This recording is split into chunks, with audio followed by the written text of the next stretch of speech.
Leonardo Puglisi. Leo, welcome to Momentum Live.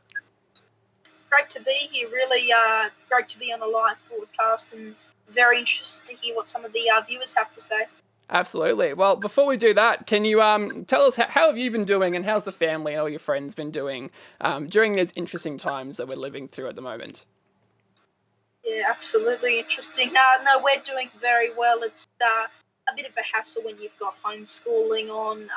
Obviously, friends, we've been staying connected, doing Zoom calls, sometimes even during school, about schoolwork though. And then, it's been very interesting, and with we're having to bring the whole studio back home, and we're broadcasting from home during lockdown. That's created a bit of interesting challenges, but it's also saved about a 10-minute drive back into the studio and there to the studio and back. And as you said, very interesting. And hopefully we'll be allowed to even just leave Melbourne soon.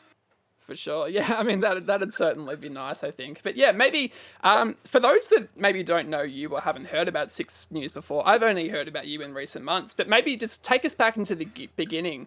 Where did you develop this interest and passion for news and journalism? I've sort of wanted to be in TV and news for as long as I can remember. I think there's home video of me watching the news, and Dad comes around with the camera, and I try to get him to move out of the way because I'm trying to watch the news. I'll find that video eventually.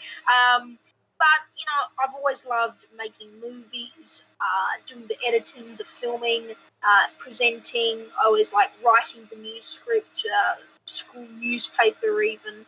And it sort of all came together in about March 2019, where, because I do all the editing, I do all the writing, and it all came together, and it was just doing small local news, just the classic council stories and all that.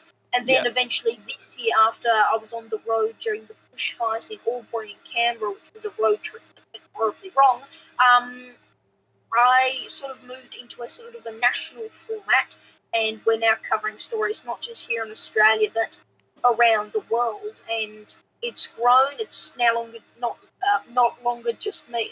Now, not longer just me. It's a whole team of passionate young journalists, all of us under 18, and all of us wanting to get into media. And this is where we're able to shine. We're able to do our own stories, and it's grown immensely. And I can't thank not only them but also my parents and my family for their support, because it would not be possible, I can tell you that, without them.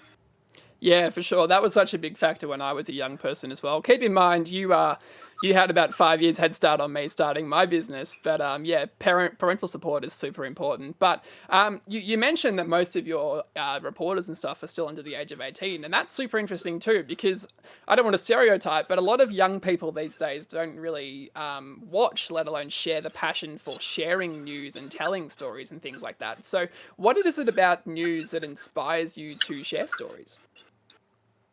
Yeah, well, you're absolutely right. It is true that it really depends on what the story is that does get the clicks and the likes. But, we're really just passionate about trying to tell the news in an unbiased way, because let's face it, all media has a bias, and regardless of your political stance, it really shouldn't be. You're trying to tell the full story, and obviously we're also independent, so we don't have any of the big corporate owners. I'm the big corporate owner, if you had to name one. But Yeah. we all really just wanted to tell the stories that weren't being heard, which is sort of why I started it in the first place, the local small council stories. But we also want to be an alternative voice, giving that independent and unbiased feel, because let's face it, most people have made their minds up about the big media organisations, whether they like them or not, whether they think they're to left or to right or whatever. And we're trying to fresh new start, and we're never running out of stories in the middle of this pandemic and plenty of other things going on.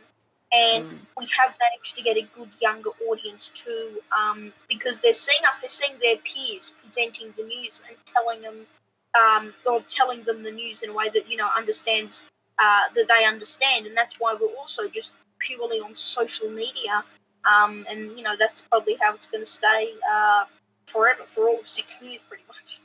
For sure. That raises a really interesting point there because I think you are a fantastic role model to other young people to, listen to the important things that are happening in the world right now.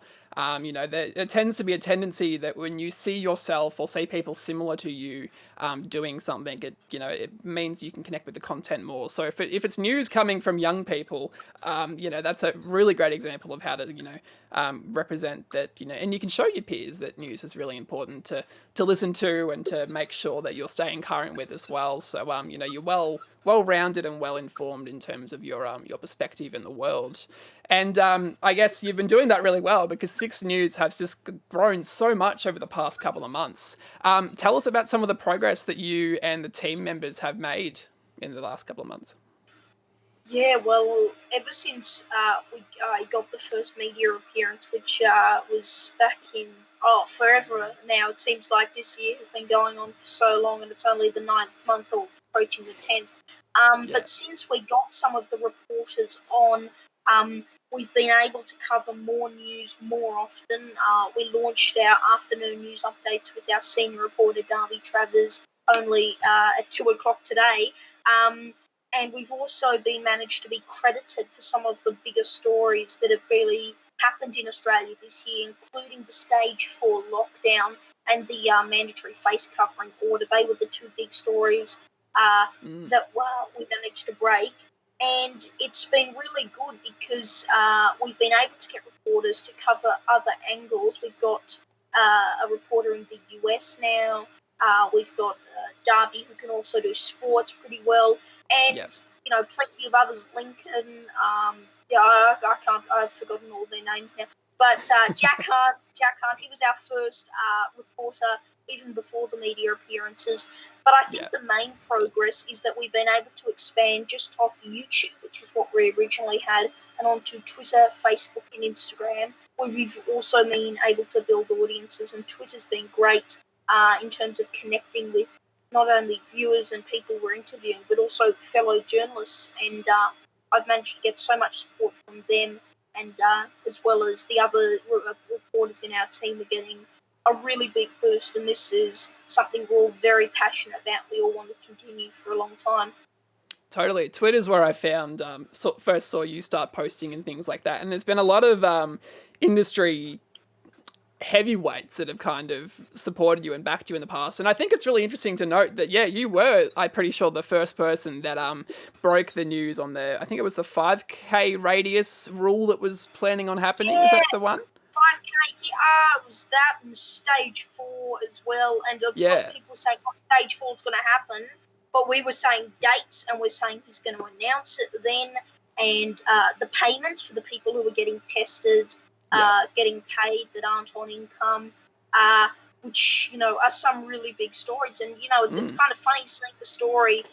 We break at 11 and then you see it at 6 o'clock. And we're like, where did we see that story before? And it's been really great because a lot of people are seeing their stories first with us, not just exclusives, but also we're getting onto it first rather than what the networks have to do, wait for each half an hour or whenever they get their news updates. We are just bang as soon as it happens because, the news never sleeps and the news just doesn't wait for the half an hour block. And I also have to make an apology to you because when I first saw you tweet about the 5K radius and some of the things that were eventually the day after actually announced by the Premier in terms of those restrictions, I kind of dismissed you. I'm like, oh, no way there's going to be like a 5K radius. No way this is going to happen. And then the next day it got announced. So, you seem to have very good sources and have a very good sense of reporting and credibility there, which should definitely not be undermined. Full credit to the sources too. They're a huge part of the team. When no one's going to get named though, obviously. For sure, no, we don't want to do that. No, well, even the guys on 3AW said no way stage 4 is happening, and then the next day they're talking with Peter Ford, the entertainment editor, and saying, "Blow me down, it turns out to be right," to quote directly. And that was I wasn't even listening, and I got about 20 messages saying, "Oh, I'm sure you already know, but you're on 3AW," and I was a bit taken aback because I'm like, when was I on 3AW? And it turned out, even when I was interviewed on the same station a few weeks earlier, Yeah. that had been replayed over on 2GB in Sydney and all the affiliated stations, and that was a huge surprise to me. Yeah. But yeah, I have gotten plenty of people saying, well done for this. And Mm. since we've gotten a few of them right, people are less likely to doubt us. And the people who don't know us, we're more likely to get, someone's more likely to stick up for us saying, well, hang on, you got this right and you got this right, so why couldn't Yeah. this be right? So it's Yeah. very helpful. Absolutely. And if anyone has any questions for Leo, feel free to leave them in the comments section on Facebook or YouTube or Twitter or wherever you're watching this from. We'd love to answer a couple of questions live and things like that. But not only have you had, you've been on some of the big media shows and, broadcasters and organizations in the last couple of months, but you've actually had a couple of those people join you. You had Karl Stefanovic co-host with you recently. That's Yeah, that's insane. Like, how was it like to have Karl on your show? that was incredible. I mean, we had a few outtakes before. Both of us, I think he had his kids running in the background, and I, kept stuffing up because, I've got Karl Stefanovic in my presence, and that was just amazing. And when it was first organised, I was thinking, I'll just ask him a few questions, and then it turned out that, he would co-host with me, and it was, obviously quite late in the day for him because, his early starts with the Today Show, but that was amazing. And there are plenty of other journalists who have, been happy to be interviewed. There was Natasha Exelby on Channel 10. I managed to ask her about you may recall the infamous blooper on the ABC, the one that went viral around the globe. David Woywood with Channel 7, that actually hasn't been released yet. He's now in the US, but that'll be released soon, I can guarantee you that. And also, even before it was 6 News, when it was last year, a bunch of people at the ABC got a tour of there, and I managed to interview Norman Hermond, managed to meet their weatherman and present the weather on the screen and as well, which was amazing. It was the first time I went into a studio, and so many other people were saying, hey, why don't you come down to channel whatever and this year, and then COVID sort of put that into a bit of a side. It's nothing can really happen with that right now, but hopefully very soon. Yeah, look, I don't think it'll be too long before people are bashing down your door trying to get you into their various broadcasters and things like that. But look, the cameras up, depending who's bashing down on the door is the key. For sure. Well, that's actually a good thing to touch on a little bit later on. But I think, watching your content and, looking at the way that you tweet and, the way that you do your reporting, you have a fantastic journalism ethic and you do a great job at reporting facts as is. So why is it important for you to be, impartial and unbiased in your reporting? That's really what media is all about. It shouldn't be one-sided stories, and obviously you can have editorials, which I have no problem about if they're classified as editorials. But when you've purely got fiction mixed into a so-called factual report, it's a problem, and that's why we try to get all the information. And when the story isn't complete or there are still some unknown developments, we're going to credit who's saying this. We're going to point it out, and we're going to direct it back to them. But it's really because we want to earn the trust. We are a new media outlet, and people aren't going to trust us if they think, oh, you've gotten this wrong, or no, that's fake news, to quote Mr. Trump. But it's really just something that's very important, and all the reporters in our team, have made sure they're all very careful with reporting the truth and the facts, and crediting their sources, but also making sure if one source is saying this and another one is saying this, pointing it both out and telling both sides of the story. And ethics are also a huge part of it because of the lack of trust in media over the past few years. You can tell it's definitely gone down, and obviously the fact we're not, your typical broadcast media, I think that's going to in a way be really helpful for us, as people can turn on and immediately we will be in their feed. We'll be telling them who's saying what. We'll be telling them exactly what we know and what is known and what is correct. Because without those kind of facts, then people are immediately going to dismiss you as how they would say, just one of the others and one of the other fake news outlets or whatever people say. And it's going to be very interesting to see what happens in the coming days and how many people are going to start sort of switching off or following us and going to us for the big stories. And I have people messaging me almost daily asking, hey, do you know, what are your sources saying about this? And, I always love chasing a good lead story. That's always fun.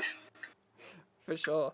No, I think that's such a good point, and I think unfortunately, one of the things that you may also encounter is because you are a relatively young news presenter, you probably do encounter a fair bit of prejudice or people trying to discredit you because of your age. So, do you think people have a tendency to try and discredit or dismiss young people who are just sort of just out there following their dreams? I honestly, I do think that some people are like that. I've had plenty of instances of that happening in terms of stories we're saying and people saying, oh, it's just some teenager, and technically I'm not a teenager yet, even younger than that. I am the youngest in the team, so, they're all being bossed around by me. But, no, I have increased prejudice, and, there are people I've, got into one of those horrible Twitter debates, which was really just me asking a question and then him replying snarly, and I'm not going to name who. And then he ended with, oh, I just realised you're a child, go have your milk and cookies, and that's a direct quote. And he got slammed for that. But I have to say, it's really the viewers and the supporters who have actually stuck up for me when I'm too busy to do it. And they've actually gone and said, you're wrong about him and you're wrong about Six News. And that has really helped. It's funny, it's usually just out in the open, because when I ask someone to use their footage, I just say what most reporters would say: hi, I'm Leonardo Puglisi of Six News. Can I use this vision with credit? And they don't think anything of it, which is very, it's helpful. And even with most of them, I have to say, do, even when they realise my age, say, hey, good on you being supportive. Go, go report the truth. And that's been something really, really good in terms of, trying to expand and trying to get out there and be known.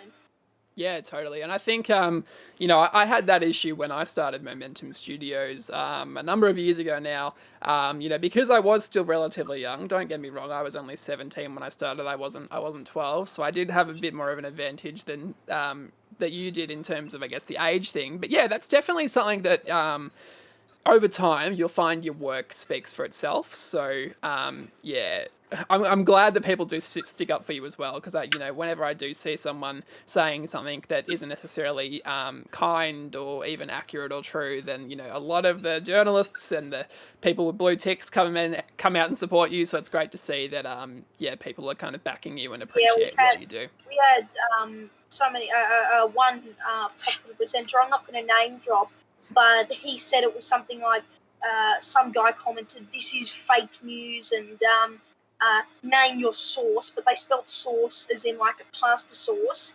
Oh. And they spelled, so they put not a credible source, but they spelled credible and source wrong. And so this well-known presenter commented back, haven't heard of that source, where can I buy it? And he just slammed them and said, keep up the good work. So I do appreciate not only the blue tick support, but just the support of regular people and just the people on Twitter and the other socials. And it's very good to know that people will do that for you, especially with all the whole social media. Everyone on it is horrible. But without social media, I wouldn't have met any of the reporters I have. So I've never met any of them in person. That's what happens when you do the whole thing during COVID. Eventually, I'm hoping to. But one day we will. Yes. Hopefully it won't be too long again, but yeah, it's good to see that people, common sense will always prevail. So that's yeah, yeah. I think one of the challenges you'd probably also have with that too is just being able to manage social media and juggle, trying to run a news show and keeping your social media updated, as well as going to school full time. So, how was it like for you trying to manage school and, also personal time and as well, along with the show? It's very interesting, and it's something that I've been thinking about a lot. Thankfully, during homeschooling, probably one of the only benefits it has is the fact I've been able to be at home and I've been able to monitor the news, and thankfully I've been able to keep up with the schoolwork too. Yeah. Our school's very good because we structure it like a day. At the start of each normal lesson, on the each 15 minutes, we have a Zoom, and we still get our lunch and recess breaks, which has been very helpful. Yeah. But for example, on Twitter, the morning after our bulletin premieres on Sunday, we release snippets of each story. And Yeah. I'm thinking when school returns, we just schedule those tweets so they just come Yeah. out automatically. Mm. Obviously, at school, I've managed to put the basic breaking news graphics on my phone so I can quickly tweet it. It'll probably be on the tram there, knowing when the cases normally come out. Yeah. And it's it's gonna be a challenge. But as I said, doing things before school, after school, and even writing my scripts during school during lunch breaks, that is not in the middle of class. That's been really helpful. I have to say, my teachers and even the principal, they have been extremely supportive, and they were, some of the earliest fans and viewers of it way before it even got bigger, and before it was just when we were Mm. literally just a YouTube channel that did one upload a week. Um, Yeah. but it will be interesting to see how it'll all be managed. And obviously, we're going into, I think it's the last term. It seems like Yeah. it's just gone by so fast. Yeah. Um, Yeah. but it will be interesting for sure. For sure, yeah. And Bob Stick on Twitter actually asked a similar question, asking who would break the stories once school goes back. Do you have any other members in the team that might be able to help you if anything breaks when you're in the middle of maths or English or anything like that? Yeah, well, we've got, unfortunately, the main platform I use, Twitter, that's blocked at our school, which I'm trying Oh to get no. that decision over. I'm trying to get that decision overturned, but the problem is when I approached them and said, "How come Facebook and Instagram isn't blocked, but Twitter is?" They asked, "Hang on, why isn't Facebook and Instagram blocked?" So we obviously it's a public school, so no phones in class, so you Yeah. can't go off data. Um, but I will be able to have the team supporting, and they'll be able to put tweets out. And obviously, in the morning in the morning before school, in the nights after, and also if we do have any exclusives, we'll probably release it ASAP. And obviously, I won't be able to check messages during school, which was a bit Yeah. of an issue when one of the biggest stories broke, the Bell Tower story that I managed to get. And then after I was on 3AW, suddenly I come home and Dad's like, "Okay, you're going to interview an MP on the phone in 5 minutes, and you'll have to go back to the primary school for a photo shoot at the age in 20 minutes." And I, I couldn't even check. I couldn't even check when I came home because my phone didn't work. It was Mm. a horrible piece of equipment. I got a new one now because I had to use my dad's camera. But Okay. I think it'll be a challenge.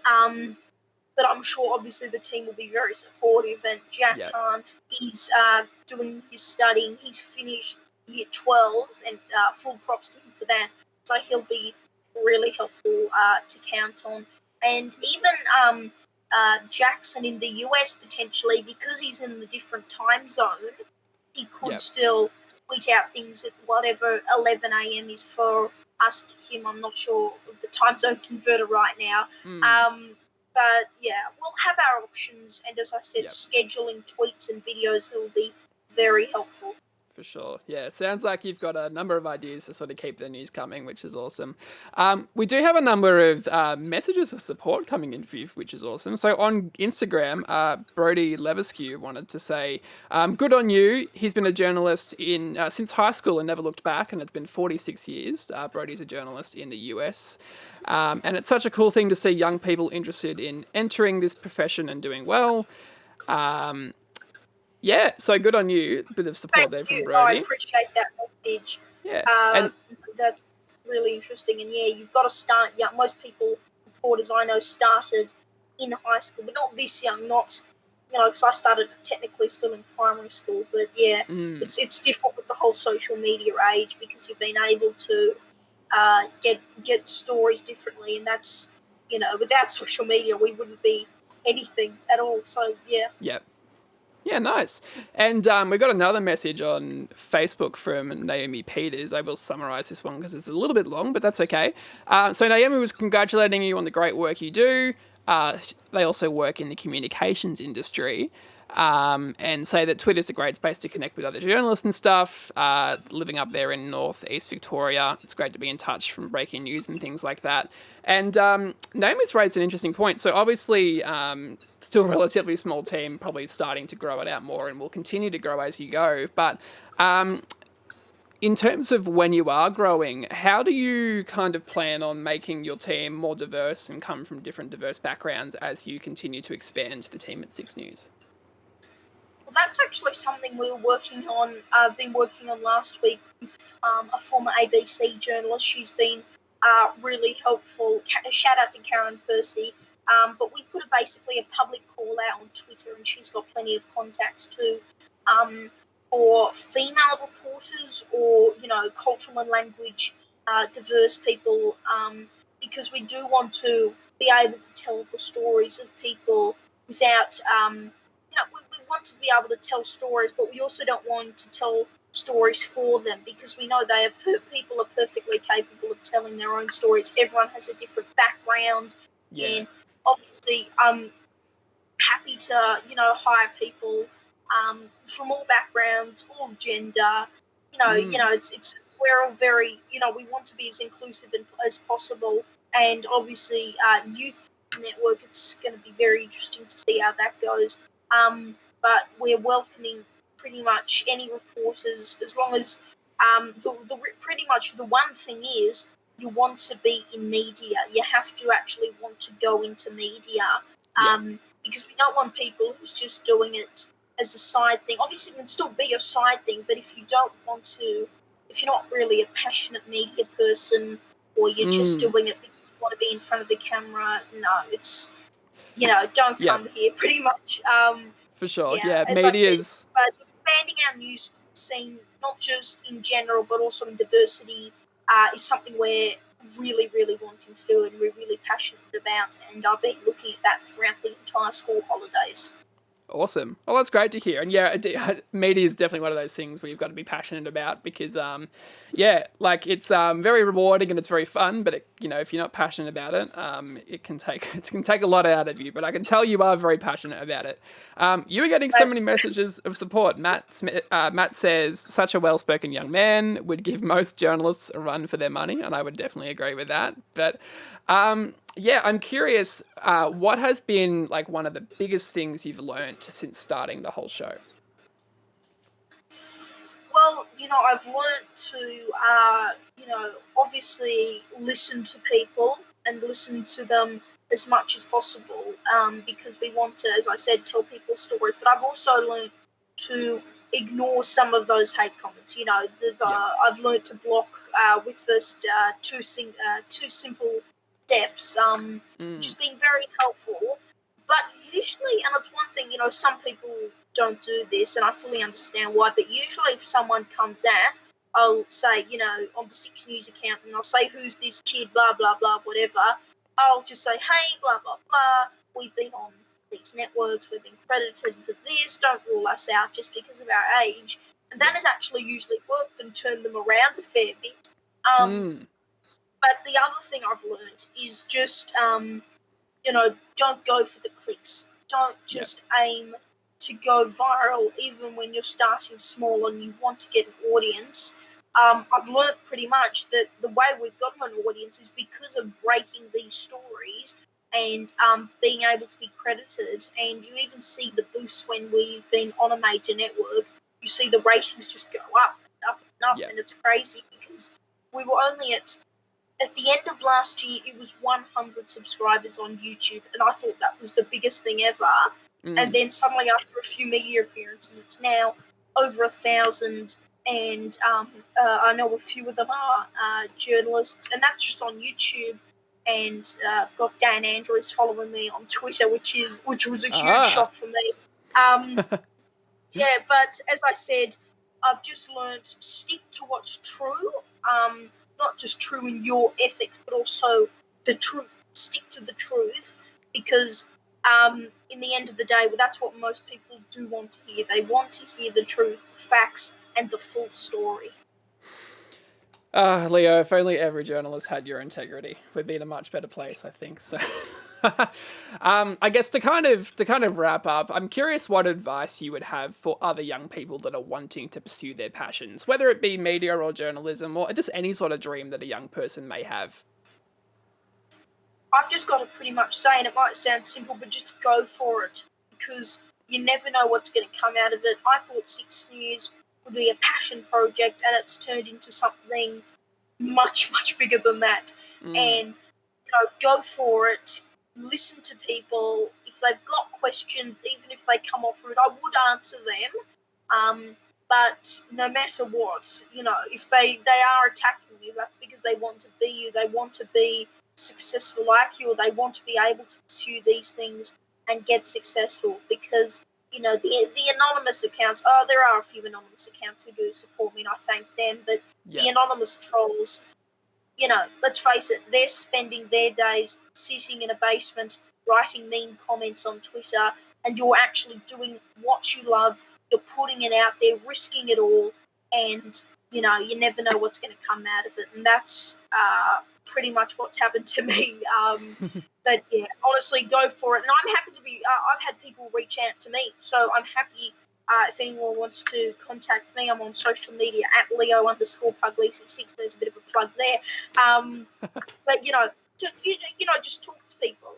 And I've spoken to journalists who had their DMs open way before we had all these media appearances. And just say, hey, is there any way I can improve in this? Not just journalists, but whatever the profession is. And that's why obviously contacts is something very important. To sum it up, go for it, because, as I said, you'll never know what's going to come out of it. And, the opportunities you miss are the opportunities you probably wish you took.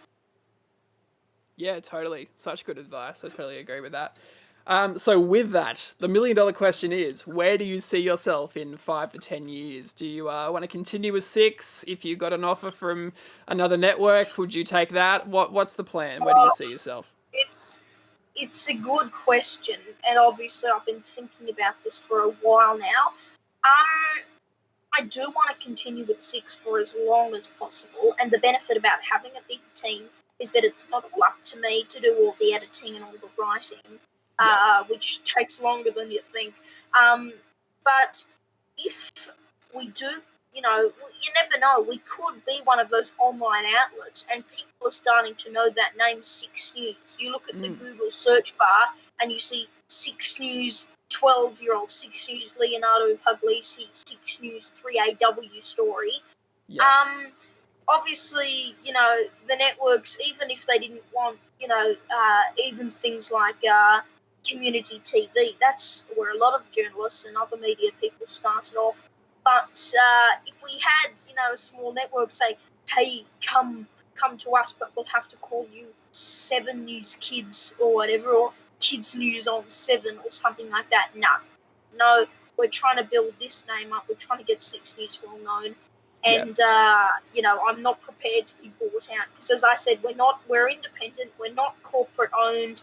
And we're the little guy in this big, big media world trying to do what's right, tell the truth, and, really just give that alternative voice. Well, you may be the little guy at the moment, but you have made such a massive difference in the news community so far. So I think that's a fantastic place to leave it. Leo, if people want to hear more about Six News and start following along and watching your bulletins, where can they hear those and tune into? Yeah, well, you can subscribe to us on YouTube. Just search Six News Australia, where we have weekly bulletins and other content. But for the up-to-date breaking stories, we're on Facebook, Twitter, and Instagram at 6 News AU, and you'll also be able to find all our other journalists on there. I can't remember all their handles right now, but you'll see us retweeting them and crediting them, so make sure you give them a follow too, because it's a small team that's building up. But yeah, 6 News Australia or at 6 News AU. Good stuff. And we'll be sure to post those links in the comment section and description in this video too. So yeah, Leo, thank you so much. I can't wait to see what you do in the future. And I feel like, people are going to hear a lot more from Leonardo Puglisi in the coming years. So Leo, thanks so much for joining us. And I'll talk to you soon. Absolutely. Talk soon. It was great being on, and we're doing our first live broadcast for a long time tomorrow on Instagram, the presidential debate. So it'll be interesting to see how that goes. And we also welcome your feedback on it. We're going to try to cross to some of the viewers' Instagram, 6 News AU. There's another plug. Nice. So go check out Instagram tomorrow for some US presidential coverage and debate stuff. 1 p.m. Australian Eastern Standard Time, 11 p.m. US East Coast Time. Nice. I'm good with these plugs. I'm practicing for a long time. No, it's great. Good stuff. Leo, thanks so much for joining us. And all the best. We'll talk to you soon. All right. Talk soon. Cool. Thanks, Leo. And thank you so much, everyone, for watching. That was such an interesting episode. I think Leo is just an incredible young person. And I think it's so exciting to see what he's doing. So definitely go follow 6 News. I know I've been watching their bulletins weekly going forward. But next week we're going to be having a bit of a highlight show for our 10th episode, sort of taking it back at all the exciting people and all the interesting conversations we've had over the last 9 episodes of Momentum Live. So definitely tune in then, and we'll be back the following week with a very exciting special guest. But until then, we'll see you next time on Momentum Live.